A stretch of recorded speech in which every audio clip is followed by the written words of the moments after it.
Welcome to the new Vauxhall Passat. This particular version is SE trim, pretty standard as you see.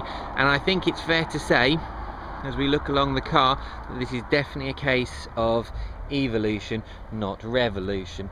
And for many people, they will say that that's not a problem. And you know, I kind of hear this in these austere times. Who wants a car that says too much? You wanted to say something, and I'm just not too sure that anybody would notice. Some nice features, as in the boot release, it's cantilevered enough for it to open, and then when you get in here, it is absolutely enormous, and it's the inside that makes this car make so much sense. So we're inside the new Passat.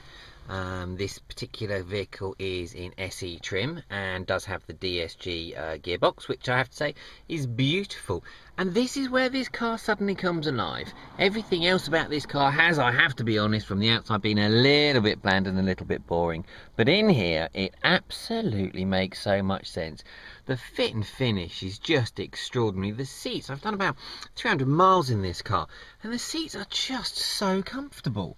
It's easy to drive, all the switch gear is very obvious, and just really tactile and just works ever so well. The instruments are clear on the steering wheel as well, though these little ones down here, actually, sorry, these were a bit fiddly and were hard to spot, and I can't tell a lie, I have failed in myself. I shan't blame the car particularly, but I didn't find the stereo particularly intuitive past the presets. Car comes with a lot of features that I couldn't get to work, namely the falling asleep feature, and apparently it bongs if it detects you're going to fall asleep.